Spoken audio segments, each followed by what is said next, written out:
Good morning. Welcome to Deep South Dining right here on MPB Think Radio. Carol Palmer, Joe Sherman, Malcolm White, and soon LeAnne Gault will join us. Ladies and gentlemen, it is a coffee shop edition of Deep South Dining. Good morning. Morning, Malcolm, and it is also 2025. Man. Yeah. Oh, yeah. Can you believe it? And it's the Epiphany. That's right. Today is, indeed it is. It is. There's LeAnne. Hello. Uh-oh. Hey, LeAnne. Is your audio on? Hey, LeAnne. Oh, heck. There you are. There you went. There I am. There I be. There It's you all are. right. There you are. Gotcha. We're live and see on you. the air. Welcome. It is so wonderful to start the new year with The A-team. my friends, the A-team. That's us. Yeah, I was thinking this morning because, our relationships cross all sorts of, Malcolm and I have been friends for many, many years. And Joe Sherman, LeAnne, and I actually worked at Viking Range together right. in different areas for many years. And many people on Deep South Dining know Joe from all of his years at McRae's. Just a few. And they know him, for his curly hair. We know him as he was head of the Viking Culinary Arts Center, and LeAnne and I had many adventures, many adventures. Yes, we did. And a lot of fun, too. He's Still also are. affectionately known as the Lebanese Breeze. Oh, yes, that's right. Oh, Just got to get with it, LeAnne. That's right. I'm catching up quick. Okay. There you are. You're a quick study. Don't worry about it. Yeah. So All right. much to talk about today. So much. So very much. And I have been gifted. You got a lot of stuff over Malcolm, there. I told Malcolm I was getting ready to go back to my normal food plan, but no, it is the Epiphany. And Malcolm has brought blueberry pound cake, Yum. hummingbird cake, Hummingbird which cake. we'll talk about, and some of Martha Foos's cheese straws, which Are friend. incredible. yeah, They're so and good. I'm already munching on their my friends' So- cheese straws. That's what I had for breakfast. LeAnne, you might know this because we were talking about it before you joined us. The three of us, Joe and Carol and I, are in the studio. LeAnne is in Greenwood. So on Zoom, for those of you who are interested. I met Martha, got my load of cheese straws. You met Martha, got your load. She calls them my friend's cheese straws. And we were wondering, is that a recipe she got from her friend? Do you know where she got that name? I don't. You don't? I don't Okay. know. I didn't even think that. I was so glad to get some. I didn't even ask. Well, Joe and I were just talking Right. about the labeling, the branding, and the marketing, and it says my friend's cheese straws. But anyway, they're mighty good. They're mighty a good. Diet Coke and cheese straws are my favorite food. Bam. Really? Wow. That was my breakfast this morning. That was actually what I was just eating before I got on here. I knew we were sisters. We are. I also I prefer a leaded Coke, but around my house we don't have that. We only have the Diet Coke. So I love a fistful of cheese straws, and a sparkling drink to go along. Oh with it. yeah. There you oh go. yeah. So yes. Yeah.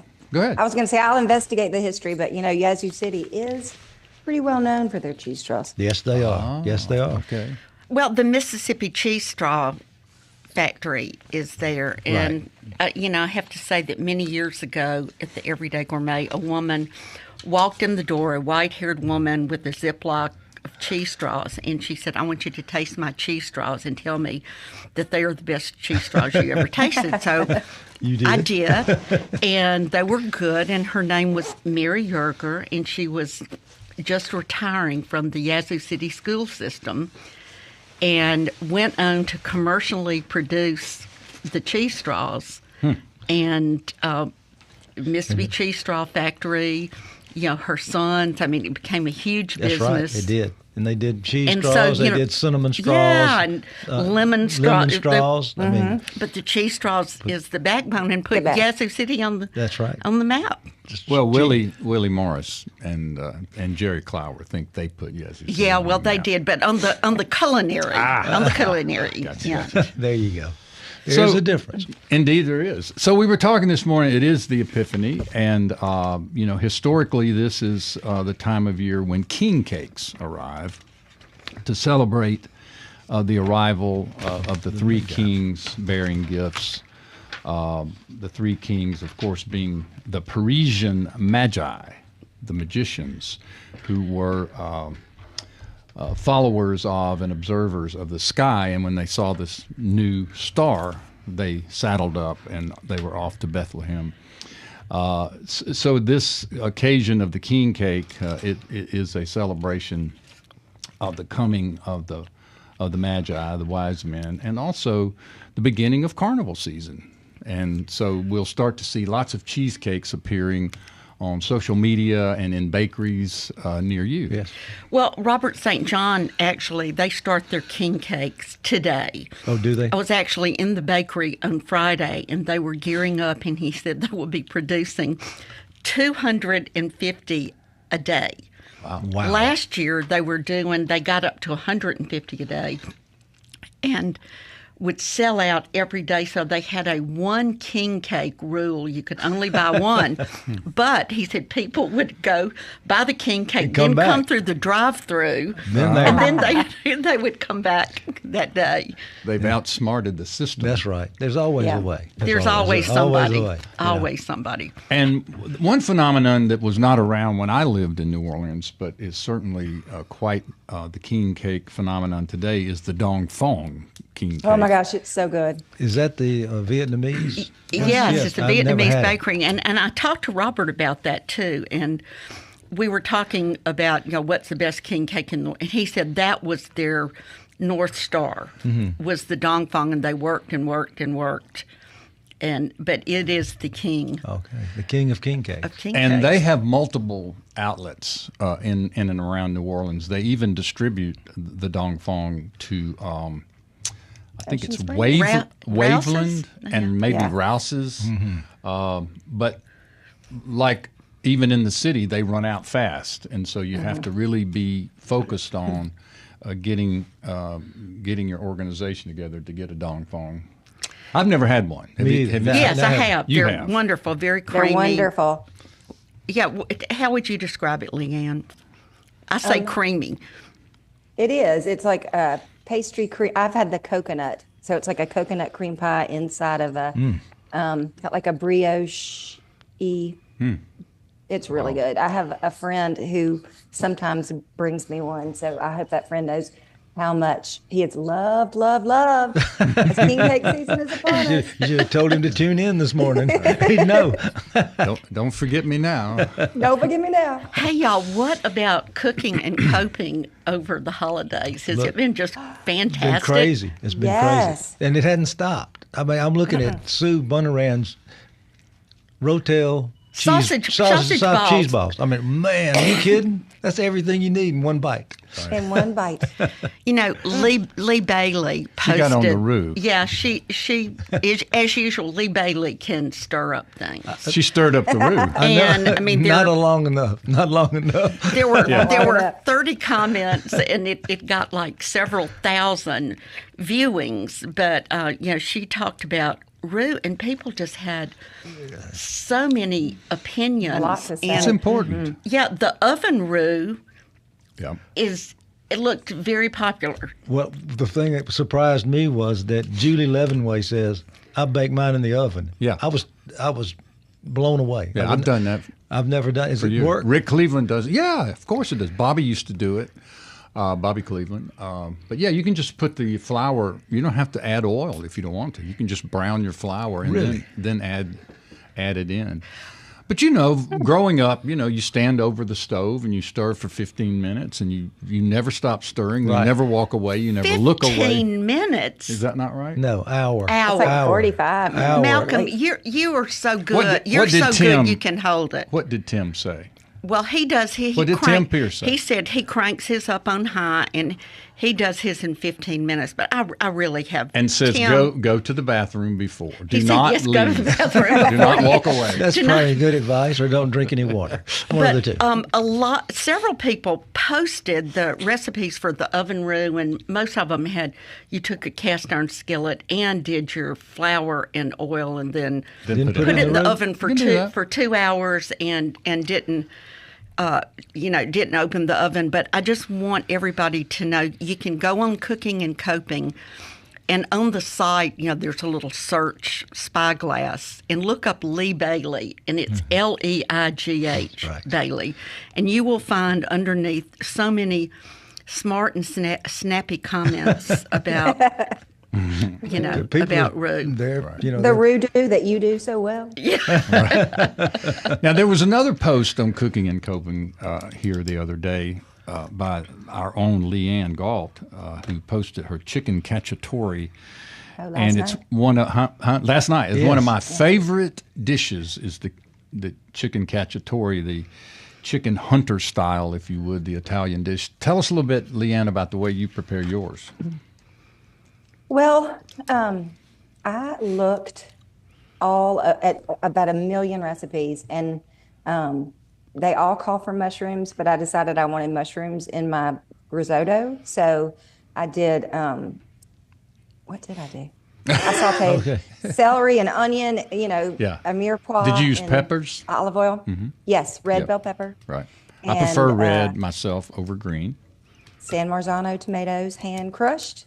But first I seared those chicken thighs till they were nice and brown and lovely, and then made the sauce, wine and rosemary and thyme, and then nestled those chicken pieces back in there and put it in the oven for about 45 minutes and pulled it out, took the chicken out, thickened the sauce up a little bit more, threw the olives and capers in, ran the chicken under the broiler to kind of crisp that skin back up, and went to town. Well, LeAnne, I made a note here because, your language is so amazing. But, you had olive snuggled chicken cacciatore. Olive snuggled. That's right. And, she nestled the chicken breast. The language is... It's a bedtime story. It is. Well, it is cuffing season. It's cold out there. It's cuffing season. It's time to do some snuggling. There you go. Okay, so now let's talk about the mushroom Midlands, because I know that the Midlands probably came from our friend in Sumner, Mike Wagner. So talk to us about the Midlands. So Midlands are just broken rice. I think it's started probably in like North Carolina, South Carolina, although there are Asian dishes that have broken rice too. So Mike mills his rice, and he over mills some of it, I guess, so that it's a grit-like consistency. But it's rice. So I did it just like, with this, I did it just like risotto. You can cook them just like grits. I make cheese grits and stuff with them all the time. Sometimes if I'll do like a couscous application with them, if I do less water, or make a tabbouleh, which I go, no, I'm sorry, Joe, but I do. Right. And then, Rice and tabbouleh. but for this, I did it just like. Joe's having a moment. Joe is having a moment. I apologize. That's okay. But, okay. I sauteed the onion and mushroom like you do with the risotto in butter, and then toasted the risotto, the grits in there, or the Midlands in there, the wine, and then the warm stock, a ladle at a time until it was creamy and the rice was cooked through, and Parmesan and butter. They're delicious. And you don't call it risotto, you call it gritsoto. I called it gritsoto. But you've introduced a lot of people because you use a lot of Mike Wagner's, what's it, Two Brooks? Two Brooks Farm. I see a lot of people on the site using it, and I hope everybody should. Yeah, everybody use your influence. We would like to get him in person in the studio to talk to us so, about LeAnne, rice. I have a question for you. Do you call it tabbouleh or gritbouleh? What do you call it? I call it roos or rabouli. Okay, rabouli. Okay, thanks. Rabouli. All right. Okay. So unfortunately, LeAnne, I can't transmit any of the cake to you that I brought this morning, but I brought 2 cakes, a blueberry and a hummingbird. And the hummingbird cake was inspired by a lot of ripe bananas. You know, that the hummingbird is a Jamaican origin, and it's using ripe bananas, sometimes almost overripe bananas, even though you roast them, which I've never roasted bananas before until yesterday, and pineapple, crushed pineapple, bananas, and then you make your glaze, and this one has cinnamon and nutmeg and lots of sugar and butter and such in it. But All anyway, good things. Sounds delicious. it's from Ann Burns' new take on cake cookbook, and she did not use nuts, which the traditional hummingbird has nuts. Huh.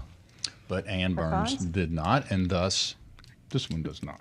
All right. Okay, now I have a dish, Malcolm, that I thought about you. I thought about you the first time, and then somebody else did it the second time, and it was a crab pie. Doug Baymiller did it first, and it was a crustless crab pie, but it looked like something that would be in your wheelhouse.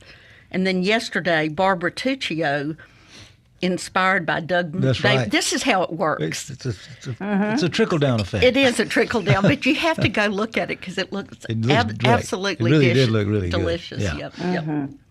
I call her the Jackson LeAnne Gault. She's a Barbara. shining star, that But I Barbara mean, really, Tuccio. she's been inspired. She does is. a great She's very job. She inspiring. really is. And then I was also inspired. Our friend Bob Yarbrough in Richmond, Virginia. I think believe that's where that's he right. is. Anyway, he has been getting ready for what he calls the snowpocalypse that is coming their way. And It's there. yeah, and it was an interesting thing for me that he's planning ahead for not having electricity. And so he has been, for the past couple of days, coming up with things and prepping things that could be cooked on the stovetop. And I thought that was a good thing to share with I mean, who thought of planning ahead? Not me. Go get some water. That's all I think about. So, Joe, being our olive oil mule, Yes, you got yes. in a new load of olive oil We for did. our little oil club. That's right. We just received some new olive oil from Elaine Trigiani in Florence, Italy, and she is now producing her own olive oil, and it's in a new ancient grove, and it's a little bit smoother than the previous olive oil. It's called the Sannino. The first one is called Piero, and Piero Sannino was Piero's father. Right. And so she has Who them now. was Elaine's neighbor. That's right. And so now she has both those that she's doing. She's starting to bottle her own oil herself. So she has that. She can make labels now. So she's really expanded her production and what she can do. And she's in the process of tasting different oils to create some more. And, I think one of the trends for 2025 is that, ingredients, using really good ingredients. And this is great olive oil for finishing. Right. You can cook with it, but most of the time it's for finishing on vegetables or steak or Soup or something like that. drizzled over pasta. And for those of you that aren't familiar, she has a website that is oliodelladonna.com. And it's you can order this. This is the only place you can get this new olive oil.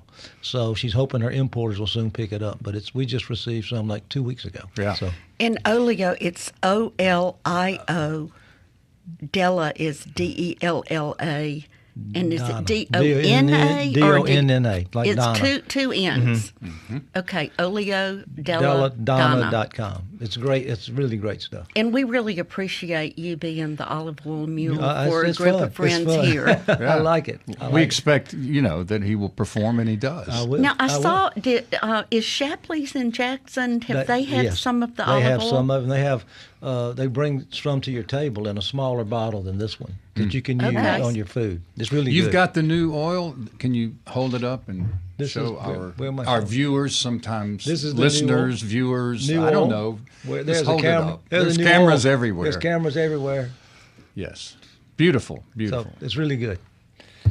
All right, we're going to take a short break, and this may be the only break we take today, but we're going to take a short break and come back with our version of 2025 Coffee Shop, featuring LeAnne Gault and Joe Sherman, the Lebanese Breeze, and Carol Palmer and myself. So we'll be right back. We'll take a short break, and we look forward to more conversation around the new year. Back shortly.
Welcome back to Deep South Dining right here on MPB Think Radio.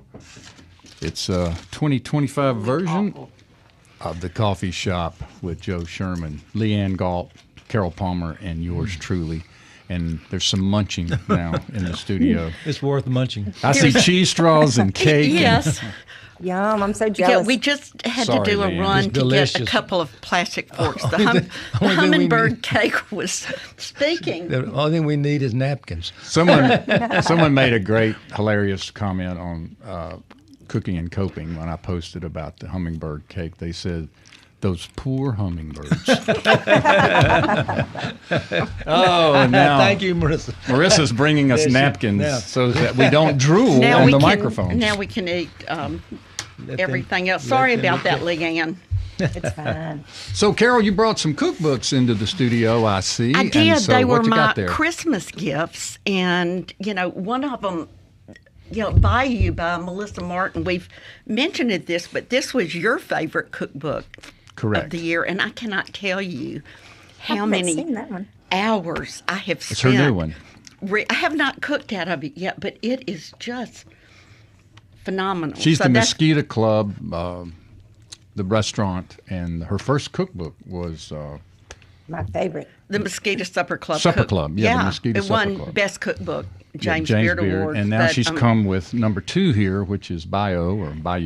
And thank you for turning us onto Yeah, this. and we're going to have her on come hell or high water. I may have to call her myself, but we're going to get her back on.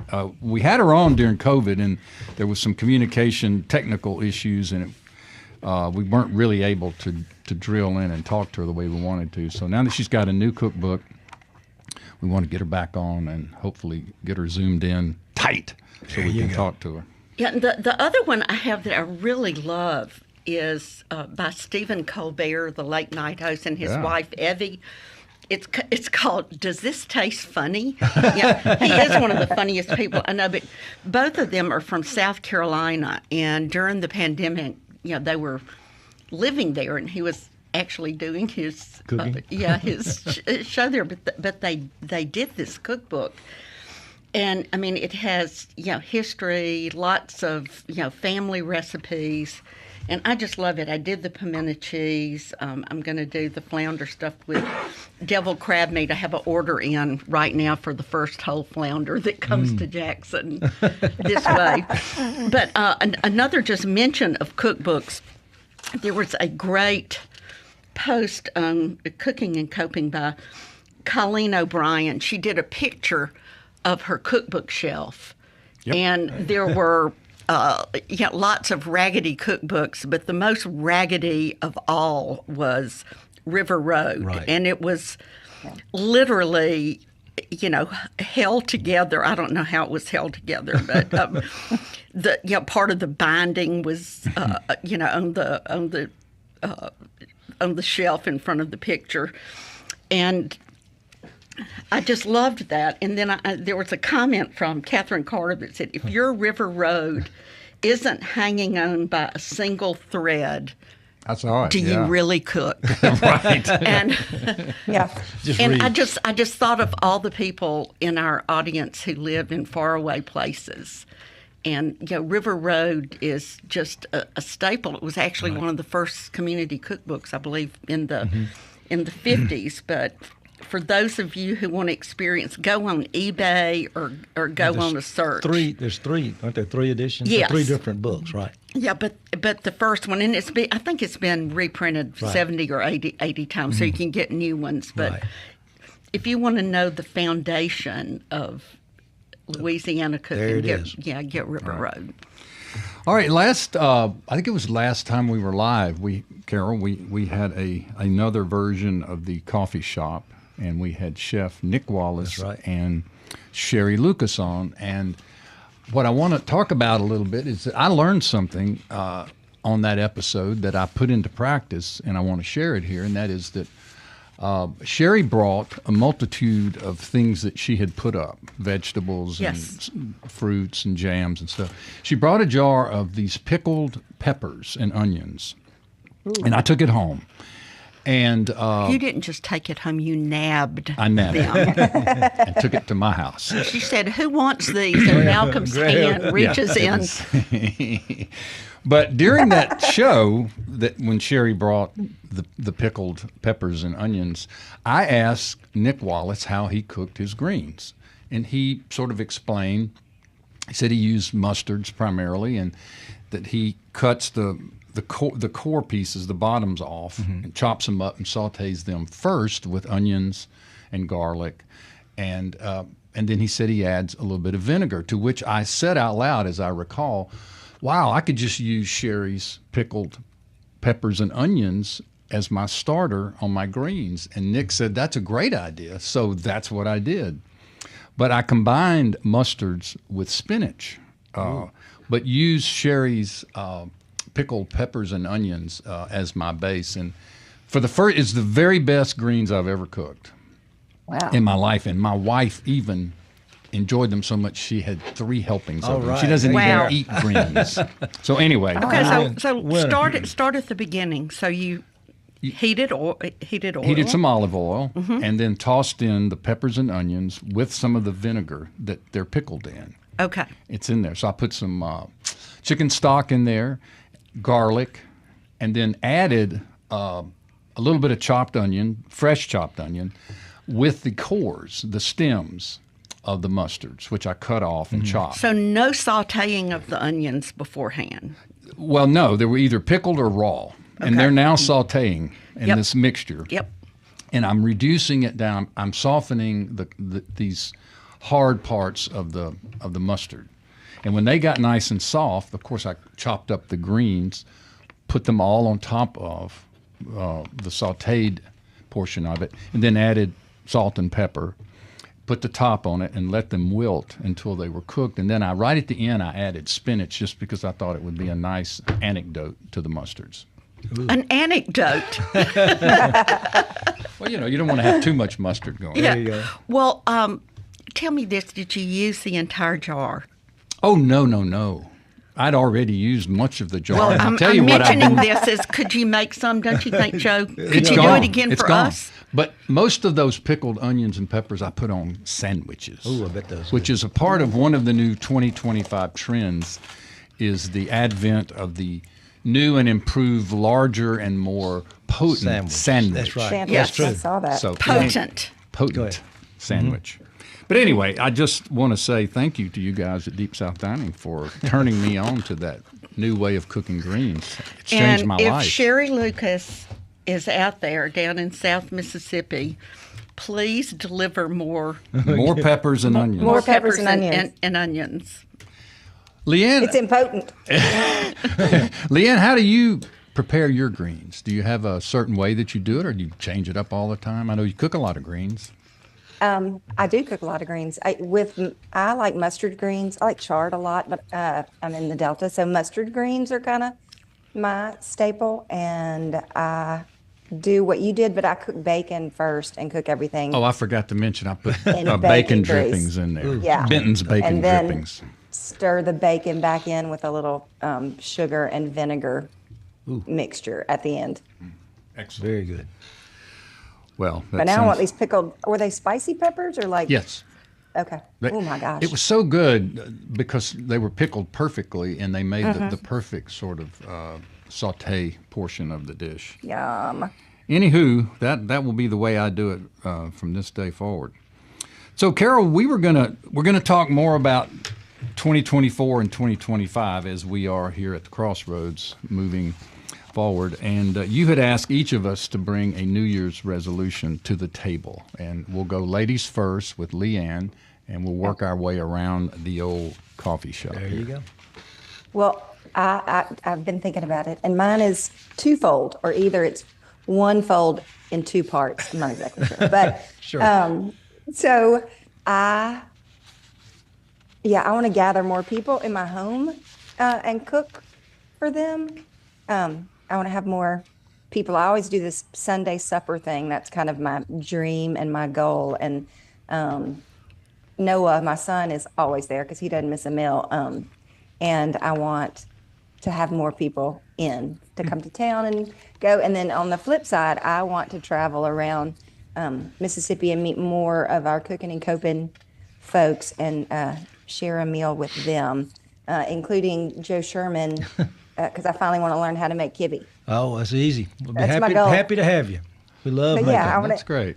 break bread with y'all. And Well, LeAnne, everybody. it looks like you've started your trend because I've been watching. You know, I watch everything you do. You know, when I'm hungry, I just go to LeAnne and say to it. It looks like there were a lot of feet under your table That's right. over the holidays. There were. It was a good holiday. Yep. I love You it. know, Carol, last year we made these sort of resolutions. We talked about establishing good kitchen habits. We talked about better refrigeration management, that sort of stuff. Did we keep any of those up? The better refrigeration management did not happen for me, but Nora. I did do a much better job of cleaning as I go. I learned this from my friend Nancy Campbell. And so every now and then my inner Nancy Campbell comes out because I can wreck a kitchen in just Oh, me too. a matter of Yeah. a matter of minutes, and then we eat late. So yeah, I leave it there. But I made a conscious effort, and I think it's about progress, not perfection. There That's you right. go. I agree with that. What about you, Mal?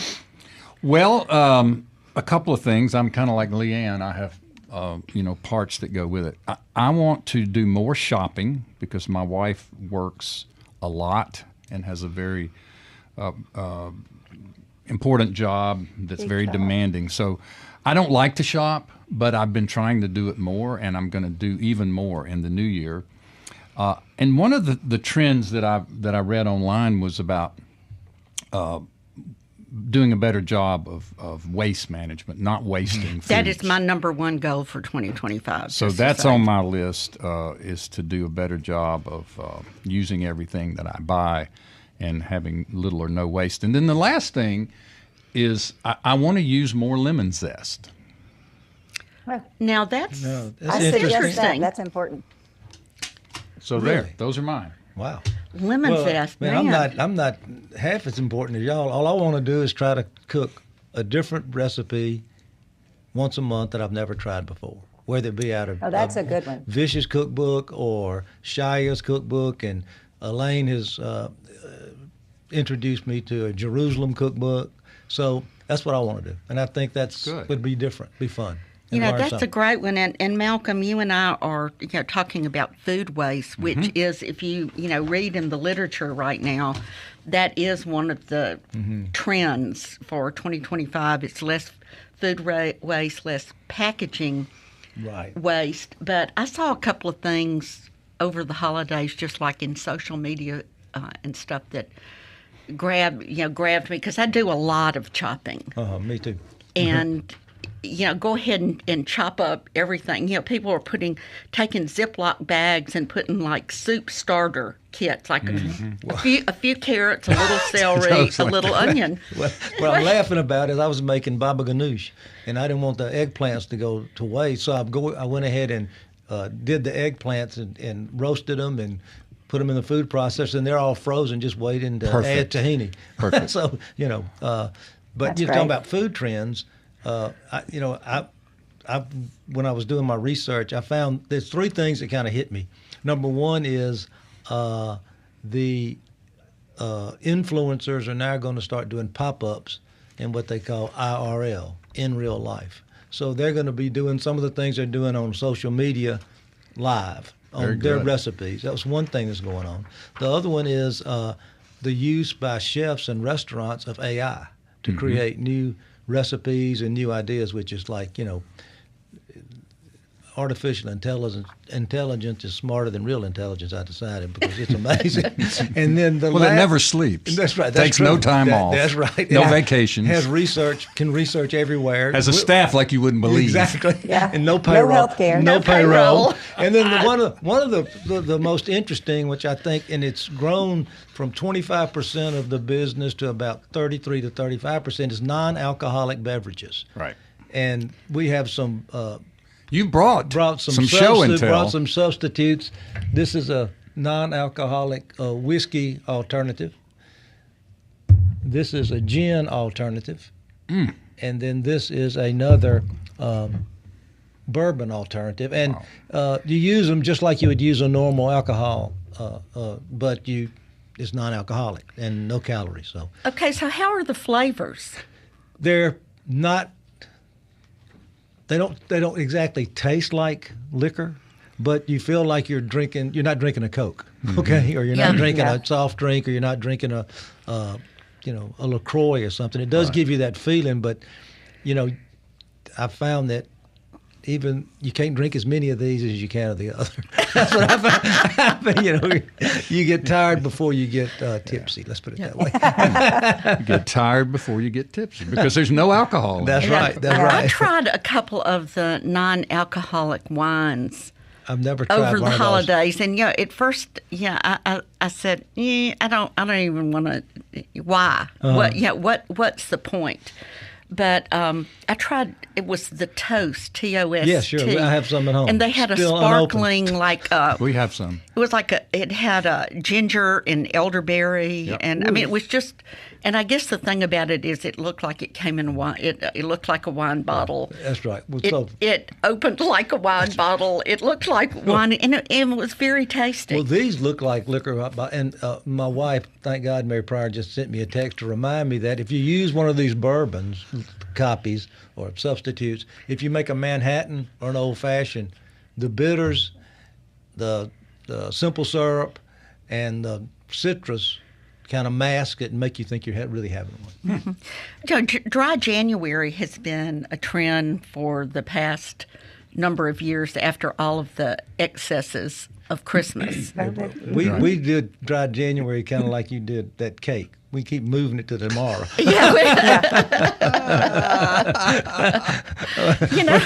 We've been trying to go dry January with Mona and Chris Nicholas, and Mona says, I'm damp. She's not totally wet. She's not totally dry. Y'all She's are doing damp. Damp January. Damp January. But Anyway. dry January and meatless Mondays are trends that seem to have, implanted themselves in the culture, and a lot of people are doing it. I could do meatless Mondays. Oh Yeah. yeah, Bowls no and whatever. problem. Yeah.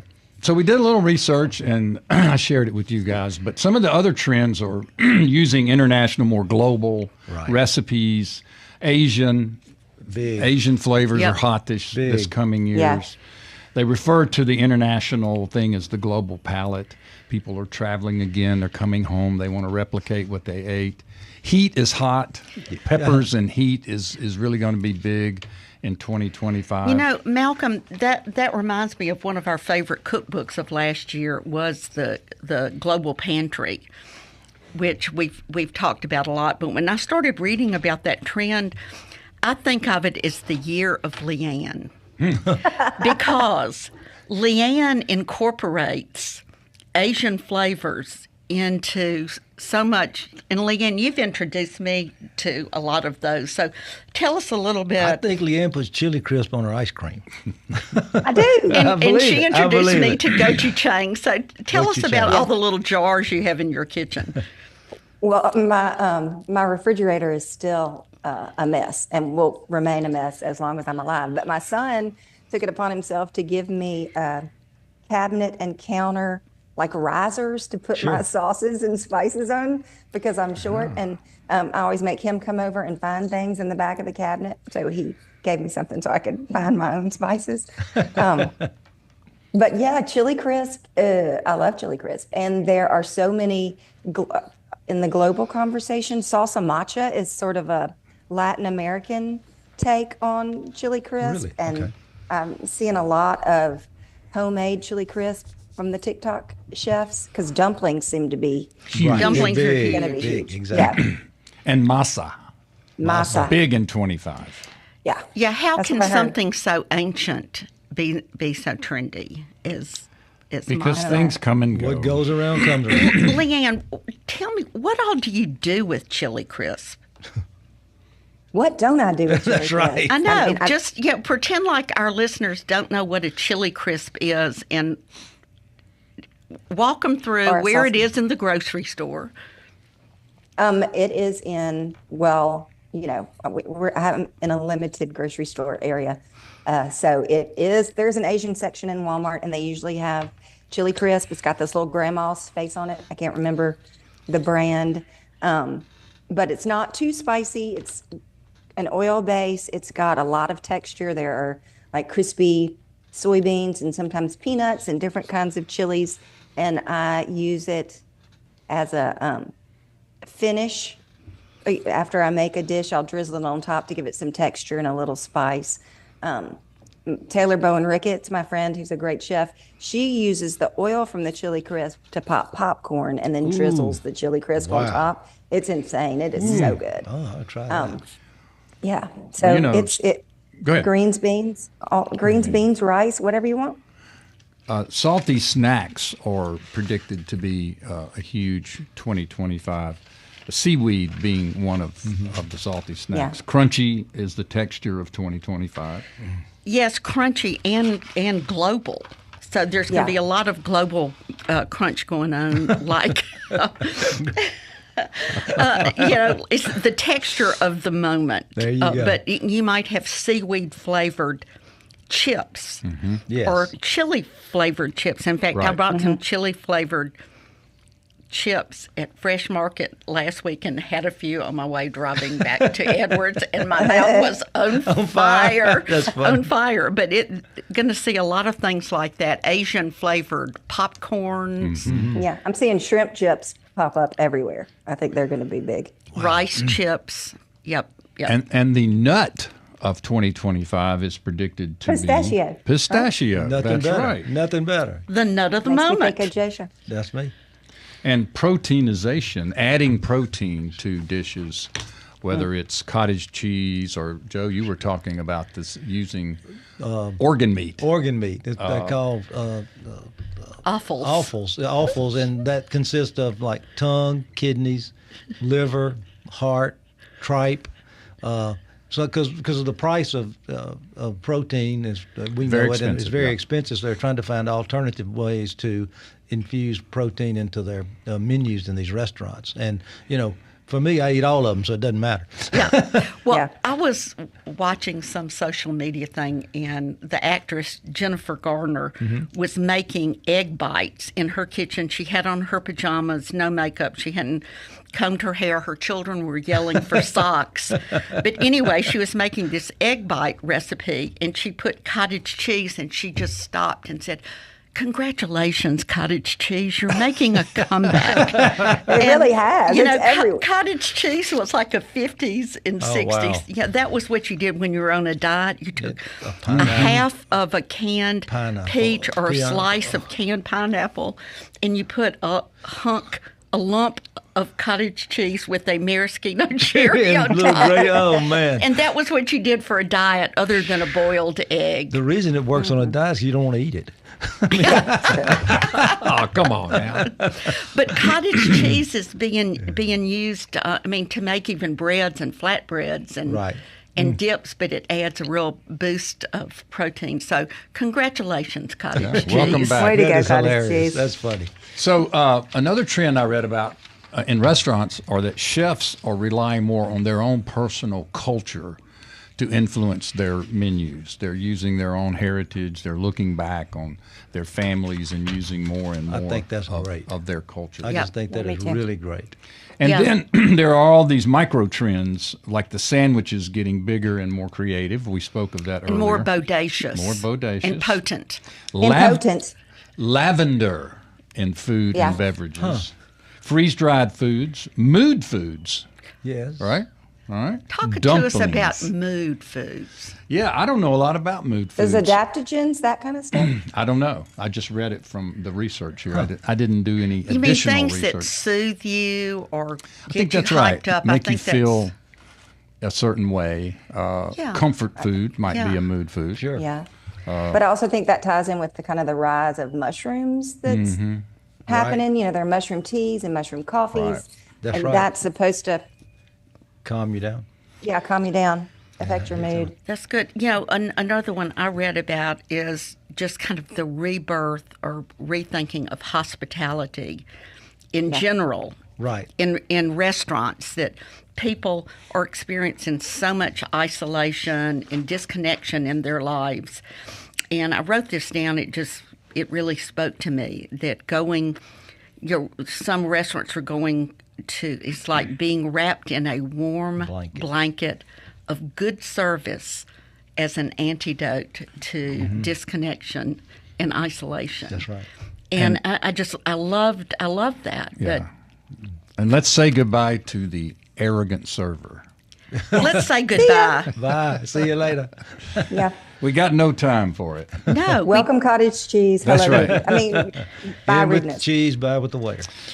And of course, dumplings, and more dumplings for 2025. Unusual melons are making yeah. not so much a comeback, but they're I've noticed that in the grocery store when you walk in there, you go, now what are these? And then they're starting to flavor, like Driscoll, who does all the berries. They're starting to flavor those with like different, like lavender and different flavors, which is kind of interesting. I don't know how that works, but Okay, and it's also the year of sauces. Yep. yes, Oh, that's what I was. Yes, I'm excited about We sauces. never met a condiment we didn't love. That's right. We have not. We need to introduce our condiment refrigerator this There year. you go. We do. Yes. Leanne needs one.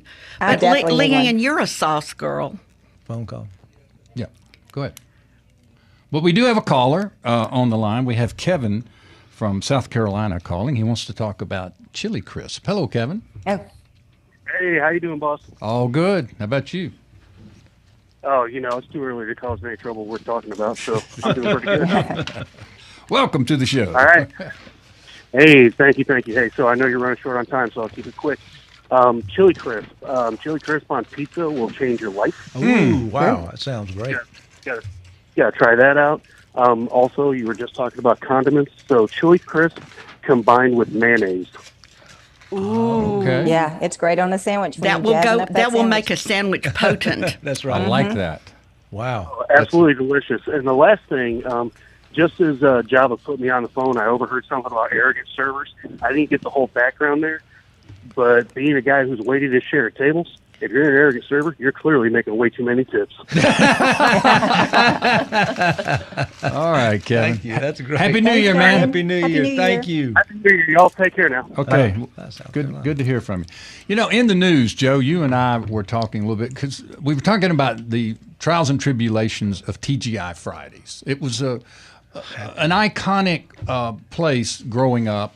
There was one in Memphis, in Overton Square. There was a TGI Fridays in New Orleans, and we had one in Jackson at Highland Village, which is where a lot of the Jackson restaurateurs worked and cut their teeth. Bill Latham, Fred Cerami, Tom O'Massey, David lots of people that I know worked there, and that was the spot. But they have been through some hell, right, Joe? Yeah, they're basically bankrupt, pretty much.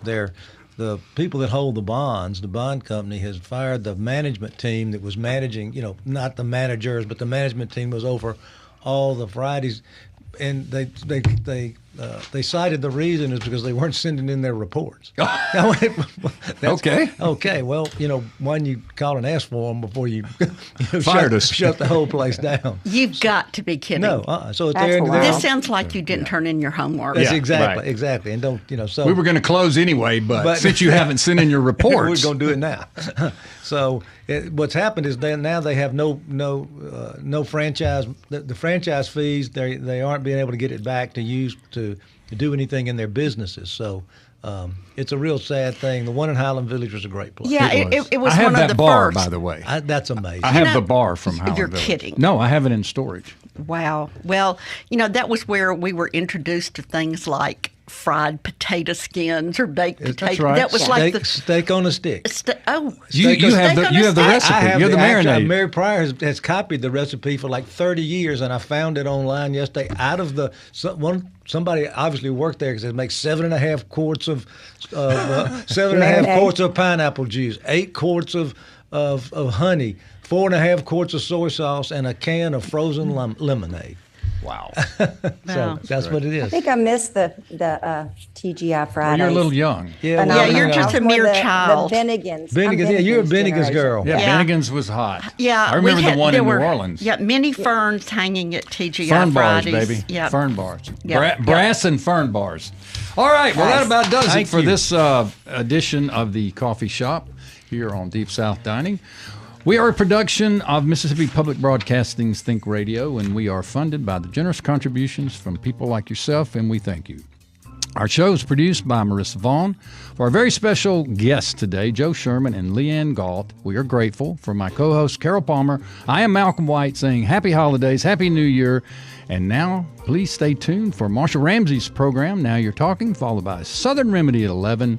And join Carol and I every Monday and every Sunday morning at 9 a.m. for more Deep South Dining, heard right here on MPB Think Radio.